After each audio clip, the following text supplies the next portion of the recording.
campo.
Jaya Ratha Madhava Kunja Bihari Jaya Ratha Madhava Kunja Bihari Gopi Chana Vallabha Girivardhari Gopi Chana Vallabha Girivardhari Gopi Chana Vallabha Girivardhari Gopi Chana Vallabha Girivardhari Yashodanandana Brachachana Ranjana Yashodanandana Brachachana Ranjana Yashodanandana Brachachana Ranjana Yashodanandana Brachachana Ranjana Yamuna Tira Vanachari Yamuna Tira Vanachari Yamuna Tira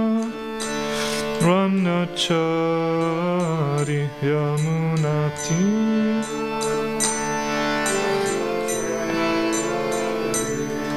Jaya Ratha Madhava Bihari Chayoratha Madhava Kunja Bihari.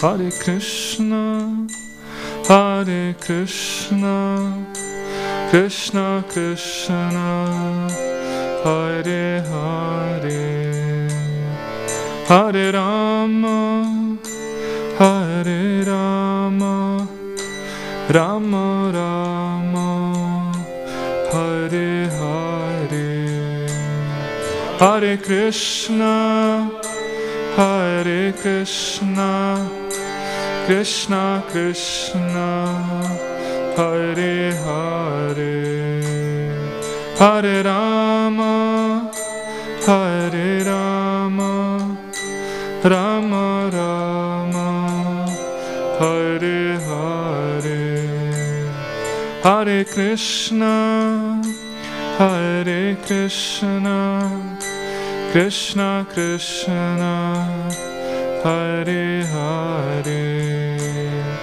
Hare Rama, Hare Rama, Rama Rama, Hare Hare, Hare Krishna, Hare Krishna, Krishna Krishna, Hare Hare, Hare Rama, Hare Rama, Rama Rama, Hare Hare. Jai Radha Madhava ki, Jai Srila Prabhupada ki, Gaur Premanande, Hari Bol.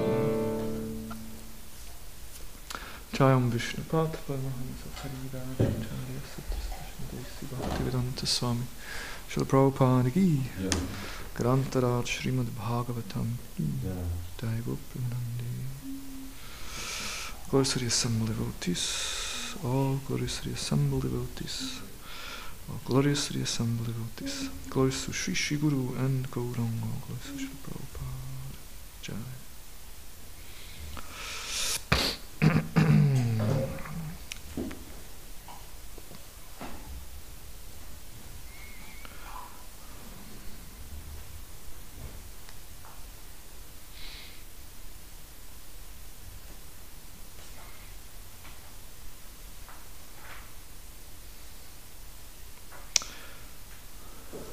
Om Namo Bhagavate Vasudevaya. Om Namo Bhagavate Vasudevaya. Om Namo Bhagavate Vasudevaya. Om Namo Bhagavate Vasudevaya. Om Namo Bhagavate Vasudevaya.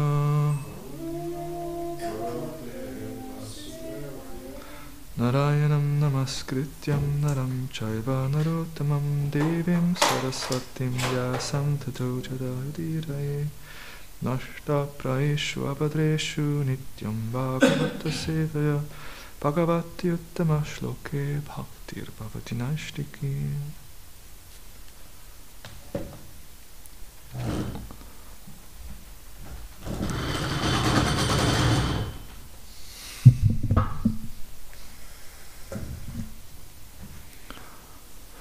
Okay, we're reading from Srimad Bhagavatam, Canto 4, Chapter 25, verse 49.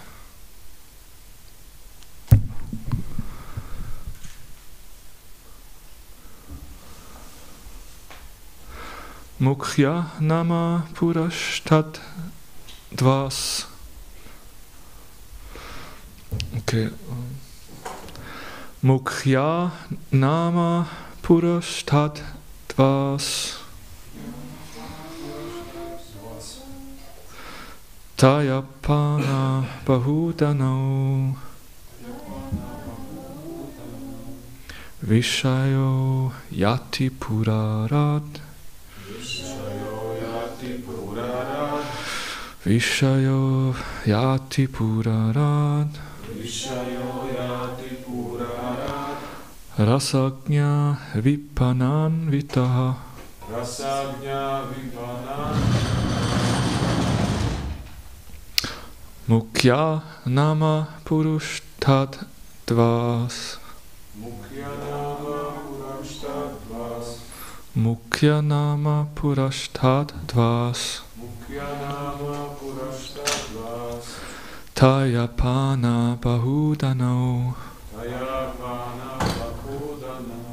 Tayapana bahudano. Tayapana bahudana. Vishayo yati purarat. Vishayo yati purarat. Rasagya vipananvitaha. Rasagya vipananvitaha. Mukhya nama purushtad dvas. Mukhya nama purushtad dvas. Tayapana bahudano. Tayapana bahudana. Vishayo yati purarat. Vishayo yati purarat. Rasagya vipananvitaha. Rasagya vipananvitaha. Mukhya nama purushtad dvas. Mukhya nama purushtad dvas. Tayapana bahudana. Vishayan yati purarat. Rasagya vipananvitaha. Rasagya vipananvitaha. Someone else? Mukhya nama purushtad dvas. Mukhya nama purushtad dvas. Tayapana bahudano. Vishayo yati purarat. Rasagyan vipananvita. Vaishnavis. Mukhya nama purushtad dvas. Tyapana bahudano. Vishayo yati purarat. Rasagyan vipananvita. Mukhya, the chief. Nama, called. Purushtad, on the eastern side. Dvaha, gate. Taya, by that. Apana, of the name Apana. Bahudana, of the name Bahudana. Vishayao, two places. Yati, used to go. Purarat, the king of the city, Puranjana. Rasagya, of the name Rasagya. Vipana, of the name Vipana. Anvitaha, along with. Okay, translation and purport by His Divine Grace A.C. Bhaktivedanta Swami Srila Prabhupada Ki Jai. The 5 gates situated on the eastern side was named Mukhya, or the chief. Through this gate, accompanied by his friends named Rasagya and Vipana, he used to visit 2 places named Bahudana and Appana.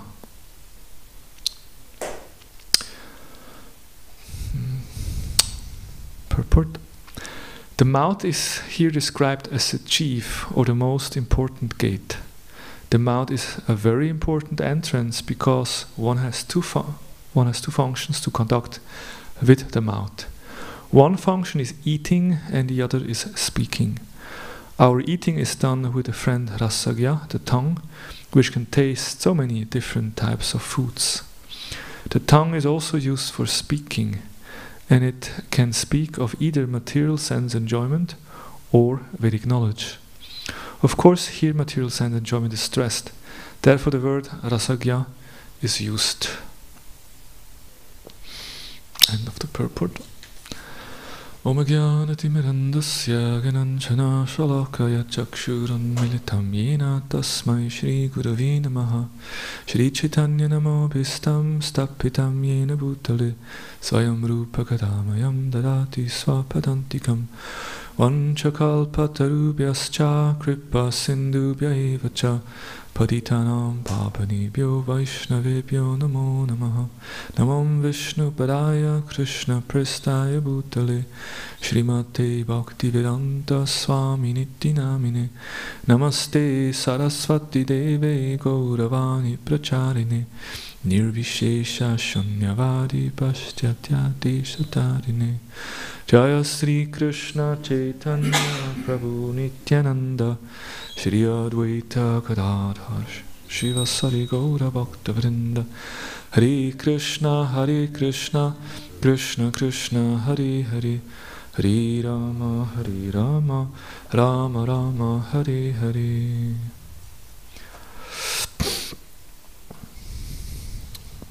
The fifth gate, situated on the eastern side, was named Mukhya, or the chief. Through this gate, accompanied by his friends named Rasagya and Vipana, he used to visit the two places named Bahudana and Apana. Okay, so here we have further description of this city, which is the body of the conditioned soul. Puranjana being the king of the city, being the living entity in the city, and the living entity uses the body for what does the living entity uses the body? Enjoyment, yes, sense gratification.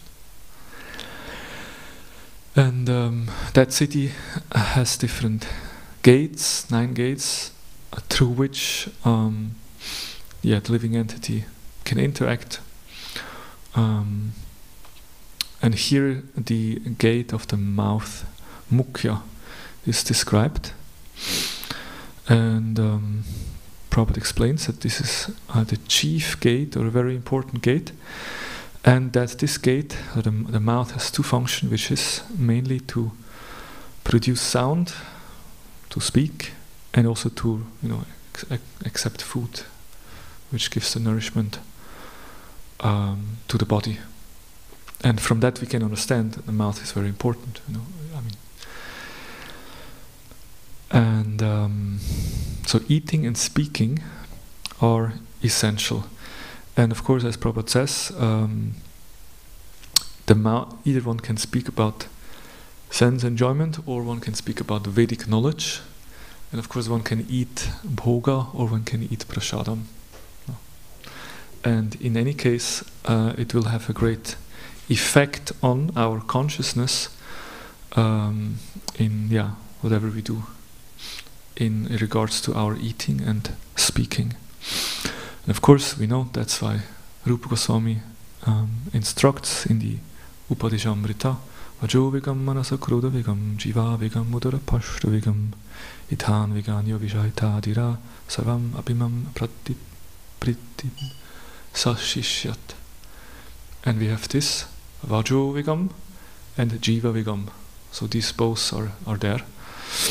Vajo vigam, Vajo means speech, and jiva means the tongue, and vega means an urge. It's interesting, the word urge, because urge means there's a strong push, a strong pressure to do, to find relief. So the speech always, so we have a certain urge to talk and a certain urge to eat. And it's quite interesting to see how people have an urge to speak. I remember once we had this was almost 10 years ago. We had an anniversary, like a celebration of Prabhupada's visit in Geneva, 40 years. And there was a group of about maybe 50, 60 devotees coming together. And we had several senior devotees, Prabhupada disciples, who had been there in Geneva when Prabhupada came. And Guru Gauranga Prabhu was the main person who organized the whole event. And somehow Guru Gauranga felt it would be nice that we, and on a first evening, we can introduce each other. And naturally, the senior devotees, they gave a speech. They speak a little more about themselves, how they came in, how they met Prabhupada in Geneva, and how they came to Krishna consciousness. But then the idea was that everyone else also briefly introduced themselves, and the idea was they give the name and where they're coming from. And again, they would start to speak their own biography, In 1900, and then they started to speak their whole life story. And I was amazed. And how is it possible? With common sense, you can understand there's 60 people in a room. If everyone, gives 10 minutes talk, we sit there till morning, Mangalarti time. And it's clear that the Prabhupada disciples speak a little more, but then when it's your turn, you say your name, where you're coming from, and that you're happy to be here. Next.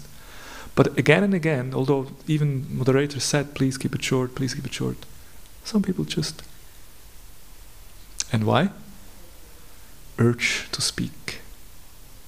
An urge to speak. And of course, where does it come from? I'm important. You need to hear me. That the need to be recognized, the need to be seen, and therefore I have to speak. I have to, And many people, they have such an urge to speak. They always have to speak, and always, speak about their own glories, speak about this and that. So the urge of speak can be very strong. And usually we see that, a wise man doesn't speak so much, but when he speaks, there's a clear message, it's full of meaning, and it's full of impact, and people will listen. But often people, just speak so many things. So speaking is very important. And of course, that's also, Rupa Goswami describes here the Vajravika, one should try to control the urge to speak. And Srila Prabhupada also gives a wonderful purport here. He says, first one must control his speaking power. Every one of us has the power of speech. As soon we get an opportunity, we begin to speak. As soon we get a chance. Okay, now it's my turn. If we do not speak about Krishna consciousness, we speak about all sorts of nonsense. A toad like a frog, in the field speaks by croaking, and similarly everyone who has a tongue wants to speak, even if all he has to say is nonsense. The croaking of the toad, however, simply invites the snake. Please come here and eat me. Nevertheless, although it is inviting death, the toad goes on croaking. And then Prabhupada says the talks of the Mayavadis and materialistic men is also like the croaking of the frogs who invite death. They always speak nonsense and thus inviting death to catch them. Controlling speech, however, does not mean self-imposed silence. Now there is some spiritual practice, they have mauna vrata. Mauna vrata? You don't speak.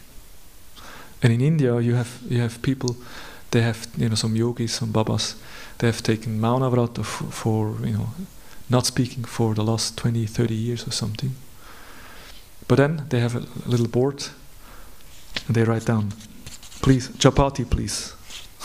They write down something. But their idea is, not speaking. Understanding the principle that, you're losing your energy by speaking nonsense.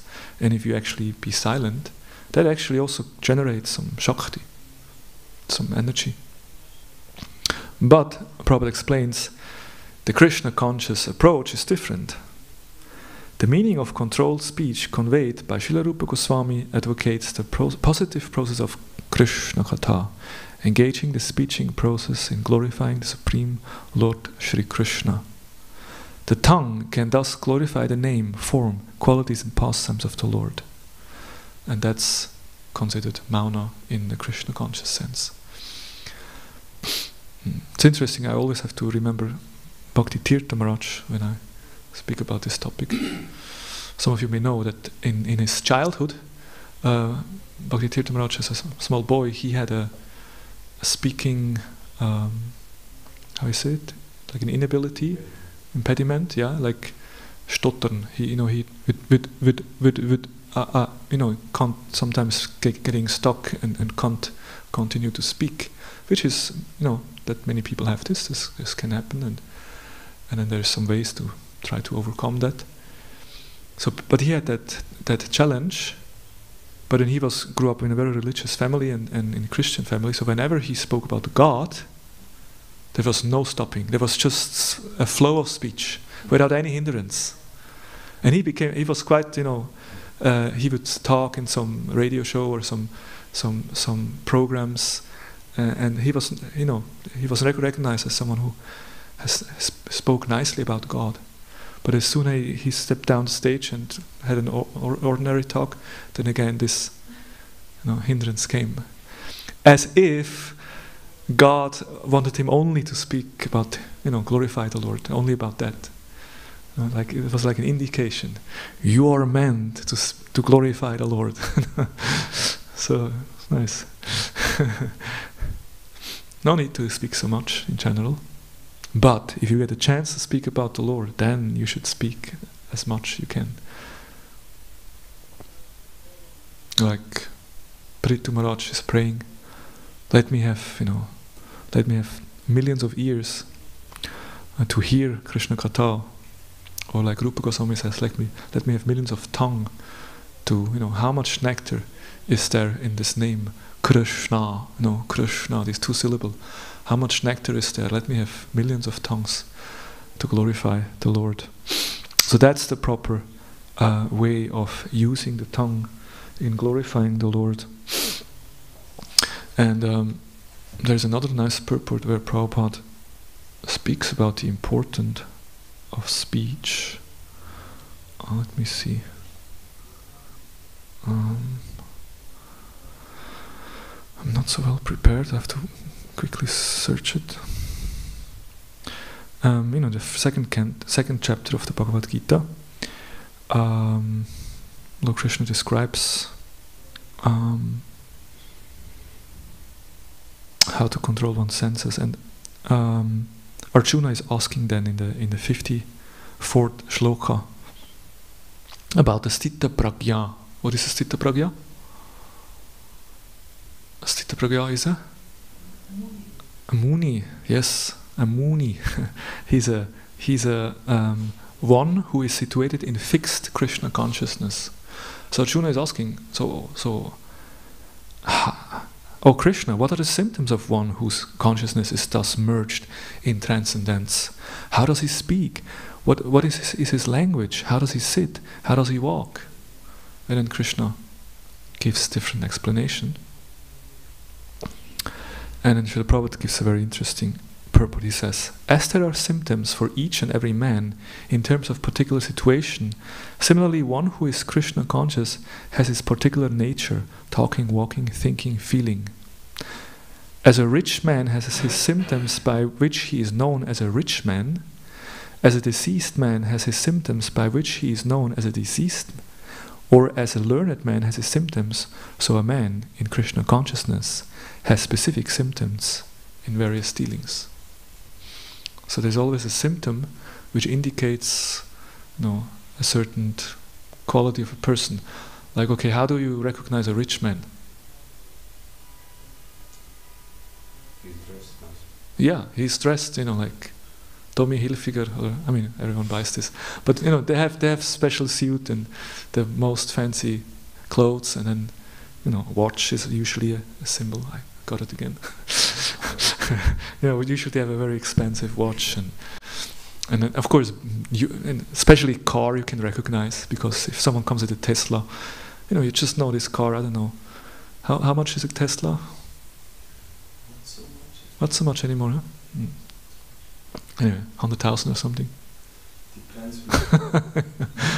Yeah, you need money to buy one, that's for sure. There is expensive cars. So then these are symptoms you can recognize. Or if a servant comes, bodyguard, Then a sick person, naturally, there's many symptoms, coughing and fever, and you can recognize someone who is sick. So what are the symptoms of someone in Krishna consciousness? What would you say? Speaking about Krishna. Yes, of course, that's the topic. Prabhupada says,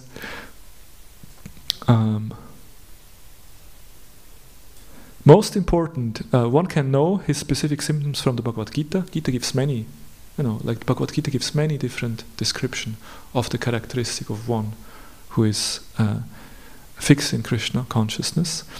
Most important is how the man in Krishna consciousness speaks. For speech is the most important quality of any man. That's a powerful statement. Speech is the most important quality of any man. It is said that a fool is undiscovered as long as he does not speak. And certainly a well-dressed fool cannot be identified unless he speaks. But as soon as he speaks, he reveals himself at once. Like there is an assembly of, scholars, and everyone is talking and explaining, and a fool is just there dressing similarly and just sitting there. As long as he's silent, nobody knows that he's not a professor. He's just. But as soon as they ask, "What is your opinion?"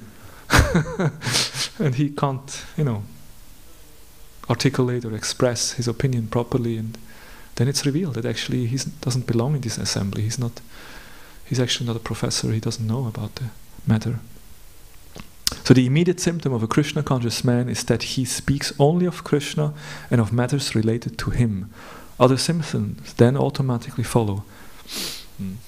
Stated below. So from this we can see the speech is very important, and as devotees we are meant to speak about Krishna.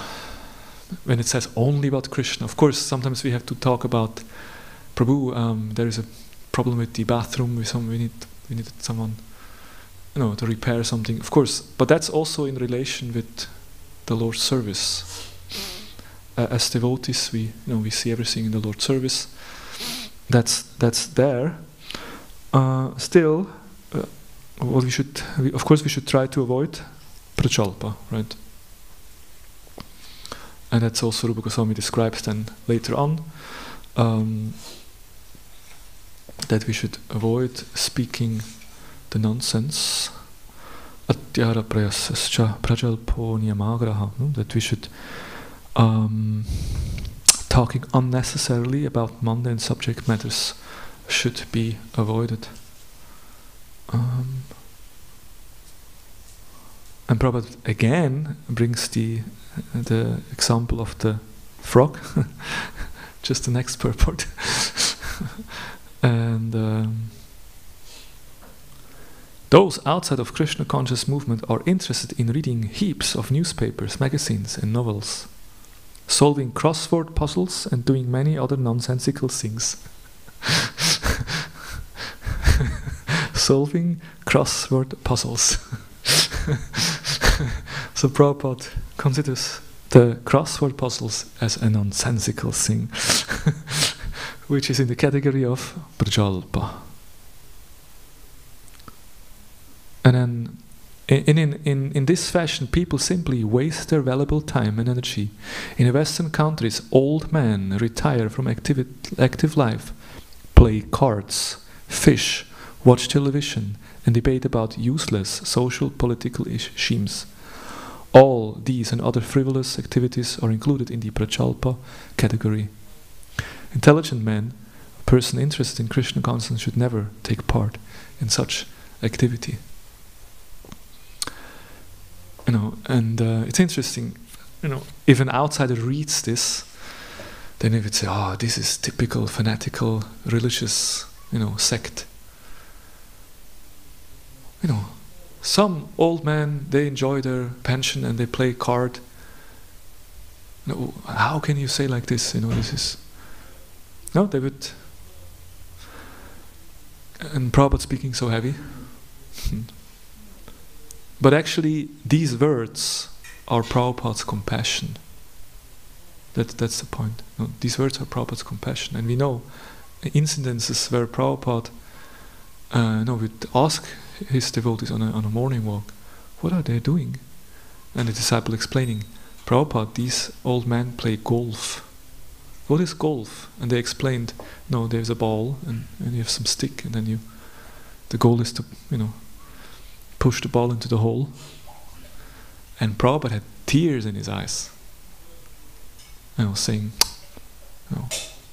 they're standing in front of death, so shortly before death, and they're just wasting their life. That's a transcendental vision. Many people can't understand. This evening we in the Bhakti Shastri that at the moment is going on, we are just starting with chapter 9, which is understood as the most confidential knowledge. Raja Vidya, Raja Guyam. It is Guyam. It's very confidential. And Prabhupada explains why it is Guyam. Because ordinary people cannot understand. It is secret.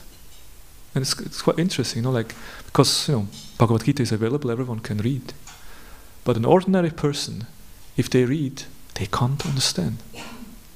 That's why it's secret. It requires, a certain consciousness to actually understand what's the point. So here, if Prabhupada, condemns old people playing card, then this is an expression of compassion that Prabhupada, why don't they hear the glories of the Lord? Why don't they chant the names of the Lord? Why don't they prepare themselves for their final test? Because soon they will die, and if they just waste their time, then what is their destination? Or as His Holiness Keshav Maharaj nicely says, we have this term of killing time, die Zeit totschlagen. There is no, it doesn't make sense to kill the time if you realize that time kills you. If you realize that time kills you, then there is no meaning in killing time, but rather we should use the time properly. And that's why Prajalpa should be avoided, and time should be used properly in hearing and talking about Krishna. And then of course, so that's one function of the mouth. One should be careful what we speak and try to use it in Krishna's. And of course the tongue is meant to vibrate the holy name. So we should chant Hare Krishna, Krishna Krishna, Hare Hare, Hare Rama, Rama Rama, Hare Hare. And then the tongue is meant to taste. And here it's the word rasa gya is used, that actually the tongue likes to taste many different things. It's also interesting. Prabhupada in another purport in the 4th canto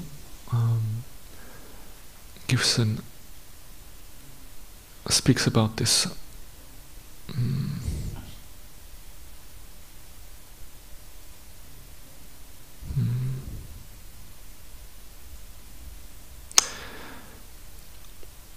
There is this Rupa Goswami describes that actually yoga or connection, linking with God, begins with the tongue. Atta Shri Krishna Nama Dina Bhavet Kram Indriyai Sevan Mukhe Jivado Swayam Eva Spurata Dha. And meaning that because Krishna's form, qualities, pastime, etc. are all on the absolute platform, material senses cannot therefore appreciate them. When a conditioned soul is awakened to Krishna consciousness and renders service by using his tongue to chant the Lord's holy name and taste the remnants of the Lord's food, the tongue is purified and one gradually comes to understand who Krishna really is. And that's a very important shloka. Atta Shri Krishna Namadi. And the word used here is Sevan Mukhe Hi Jivado, the tongue. So Krishna consciousness begins with the tongue. Have you ever thought about that? It's interesting, no? Spiritual life, God realization begins with the tongue. By controlling the tongue in regards to speaking and eating, and by using the tongue in glorifying the Lord and accepting Krishna Prasad. Because the tongue is, as Bhaktivinoda Thakur also says, it's the most difficult, sense to control, and the tongue wants to eat and taste many, Prabhupada says, abominable things. The tongue is considered to be most uncontrollable sense because it hankers for so many unwholesome eatables, thereby forcing the living entity into the dungeon of material conditioned life. As the living entity transmigrates from one form of life to another, he has to eat so many abominable foodstuffs that finally there is no limit. Interesting. That is again Prabhupada just bringing us to a different level of looking at things. Imagine as a soul we have going through so many species of life, and if you look at the animal kingdom, what the hell they eat? What is the hog's favorite dish? Stool. Can you imagine eating stool? A hog is doing that, and relishes it. And then look at all the flesh-eating animals, like a lion who's catching a deer and ripping it apart and eating the flesh. So that's and of course so many other animals eat other animals. So the tongue is always hankering to eat something and taste different tastes, and that kind of pushes us to take many different species of life. So the tongue should be engaged in chanting and in eating the Lord's prasad, so that the other senses will be controlled. Chanting is the medicine, and prasad is the diet. With these processes one can begin his service, and as the service increases, the Lord reveals more and more to the devotee. But there is no limit to his glories, and there is no limit to engage oneself in the service of the Lord. So, by engaging the tongue in eating only Krishna Prasad, and by engaging the tongue in glorifying the Lord and chanting His name, then what happens? The Lord reveals Himself. Jai, Darshan is opening. Jai Jagannath Baladev Subhadra Shishigo Nitai Ki Jai. The Lord just revealed Himself because we use the tongue to glorify Him. Now, the essential word that is used in this shloka by Rupa Goswami is, first of all, Krishna is transcendental, he's a Adokshaja, he's beyond the perception of senses, we cannot just see him or understand him. That's why the senses need to become purified. And only purified senses can understand Krishna. That's why it's recommended Sevan Mukhe. And Sevan Mukhe means to one engages in his service. When a person places himself at the disposal or order of the Supreme Lord, at that time the spiritual energy, or Hari, gradually reveals the Lord to him. Prabhupada explains in the word to word. And the Sevan Mukhe means Seva. So that means, yes, we should engage the tongue in chanting the holy name and in eating prasadam, but how should we do it? In a spirit of service. Because if we just accept food in a spirit of enjoyment, then we again get entangled.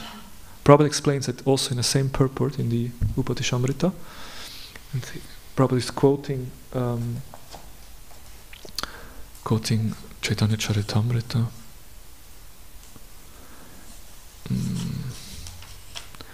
Jivara lala seyei itta utidaya shishoshno dhara prayana Krishna naipaya That person who runs here and there, seeking to gratify his palate, and who is always attached to the desire of his stomach and genitals, is unable to attain Krishna.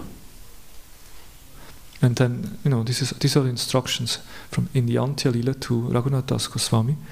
And Mahaprabhu says, do not dress luxuriously and do not eat delicious foodstuffs.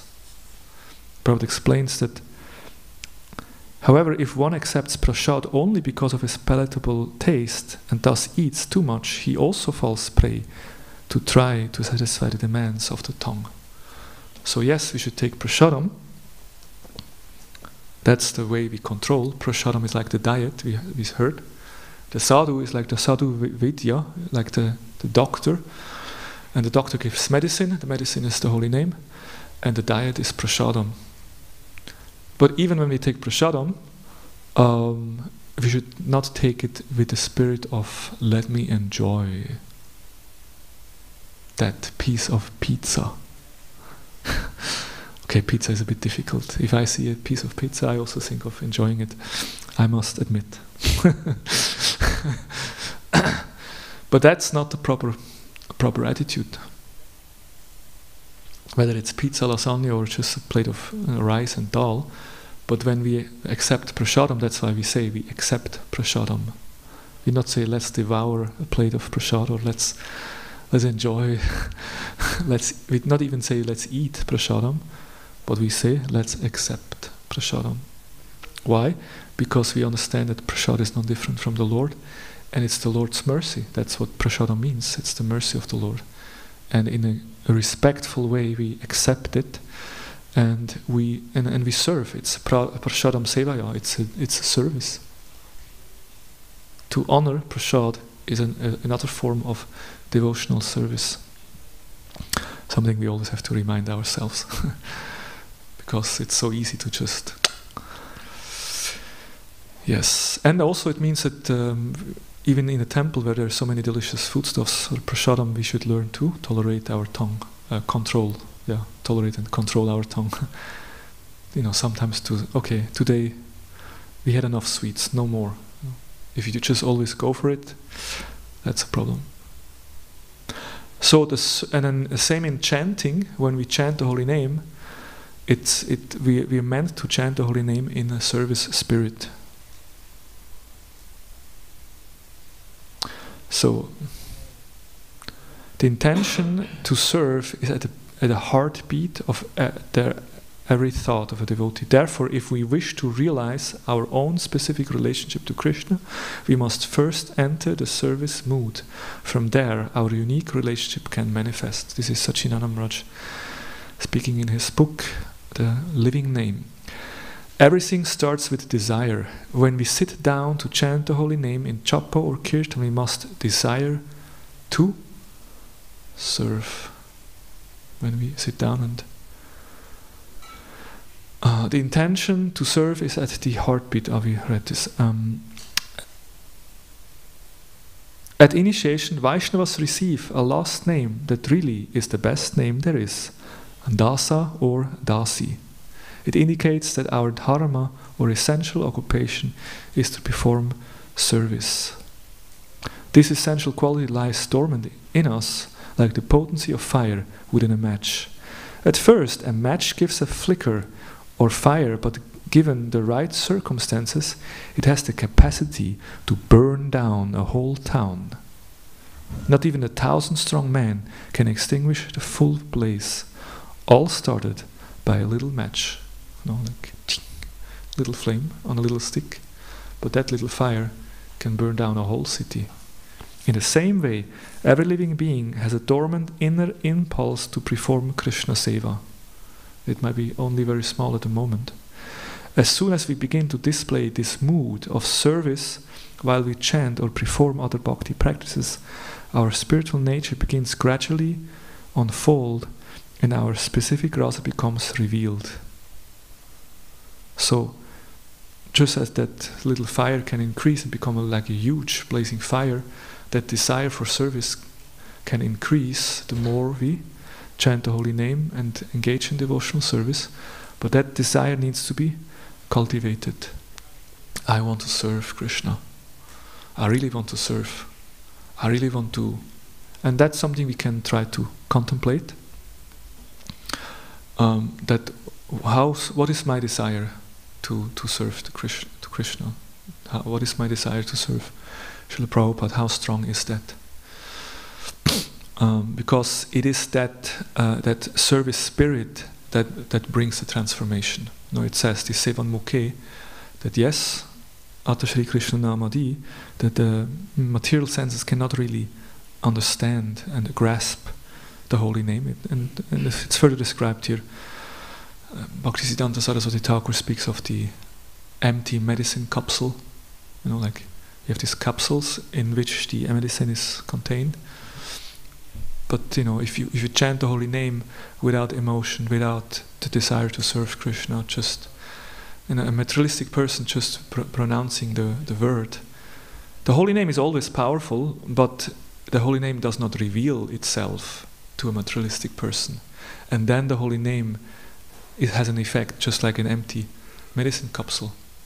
It's not that the holy name loses its potency, but the holy name doesn't reveal because the person has not the proper consciousness.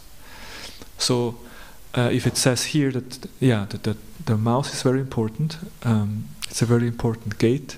We can either take foodstuff, boga, for our enjoyment, or we can speak materialistic things, or we can accept prasadam and chant the holy name or glorify the Lord. But in order to make it actually spiritual, to use the tongue properly in connecting with the Lord, it needs to be done in a service spirit. So therefore, how much do we have a desire to serve? That's something we can try to contemplate. Hare Krishna. Grantaraj Srimad Bhagavatam ki jai. We have 2 minutes left if there is any comments or question. Yes. Yesterday I listened to Prabhupada's lecture about the introduction of Sri Prabhupada, and then there he emphasizes very much to take prasadam and chant all the time. Mm-hmm. And yes, since Japan has a weeks, I just want to try to chant every time if I think of chanting or if I don't do anything. Kirtanya Sadahari. Yes, because it's very important. But then also I used to get chant when I'm not that conscious that I'm chanting, and that's actually offensive chanting. Like when you do stuff and then you just sing Hare Krishna or whatever. And yes, how can we overcome these offenses and also go towards the goal to chant all the time? Do I understand your question properly? You try to chant as much as possible also during the day, yes. And you do that also sometimes, and then you catch yourself chanting, but it's not so attentive, and then you're considering that may be a inattentive chanting, which is an aparad. Yes, and also. So you're wondering whether you should better not do that at all, or that's the question, or? Yes, or how to overcome inattentive chanting. Ja, also eigentlich ist es ja gut, wenn man immer chantet, aber einmal machen wir halt Sachen, wo wir nicht aufmerksam sind. Ja, klar. Dann habe ich halt einfach so gemerkt, dass ich einmal chantet habe und nicht das. Ja. I mean, yeah, it's an interesting question. Of course, ideally we always chant, and we always chant with full emotion and heart and love. That's the perfectional stage. But otherwise, I think I would discriminate between our specific japa time and then the extra time that we have. Like of course, we should. The thing is, when we say, okay, now I sit down and I specifically chant the holy name, of course, there we should try to avoid inattention, and we should try to be fully absorbed and concentrated.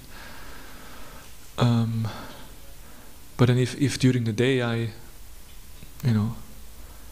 catch my tongue chanting, or I realize that, I chant the holy name, then even if I was not so attentive, but it's better than nothing. It's good to always remember Krishna. Like we are meant to increase our remembrance of Krishna, and if we can chant in between and everywhere, that's wonderful. The more we can. Because I must say, sometimes. Yeah. Anyway, maybe that's a bit. I don't know. I will invite other devotees to comment on this question, because you can take it from different sides, I guess. What would you answer?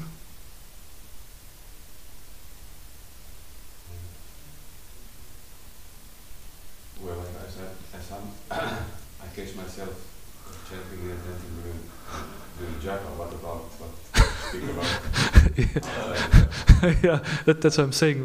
While japa, we should. Like this morning, I was sleepy. I dozed off several times. I could see. So then that was not good japa. Offensive chanting is. If you try to be attentive, then it's not offensive. If you try. Yeah, Nam-bas is characterized by concentration and by the endeavor to be focused, right?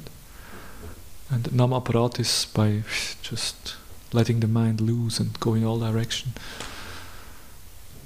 But as soon as you bring your mind back, then that's again considered Nam-bas. And as soon, Satchidananda Maharaj gives the example of taking a shower. If you take a shower, you go in the shower, and then the water comes out. If you stand next to the water, can you become purified? No. If you take a shower, you have to stand underneath the water. That's the idea of the shower, right? So purification takes place only on the platform of Nam-bas. So when we chant attentive, Hare Krishna, Hare Krishna. In that moment, we are under the water and purification takes place. In that moment, we start to think about something else. Oh, what will be breakfast today? And I have to do this and that. That moment, we are kind of standing outside the water, the shower. And no purification takes place. And as soon as we again focus, then we again under that shower of purification. So I think it's a nice picture that we need to be, if we focus attentive, then the purification can take place. So that's why it's nice during japa we really try to focus, take a full shower, 2 hours, full shower of purification, holy name. And then during the day, if we want to chant some extra rounds, or if we just, while cutting the vegetables in the kitchen or while cleaning the staircase, we also sing Hare Krishna. That's nice. Maybe we get some extra purification there as well. I think that our time is up. I would close here. Let's engage our tongue in the next service, which is accepting the breakfast prasadam. Hare Krishna, Grantaraj Srimad Bhagavatam, Srila Prabhupada Ki Jaya.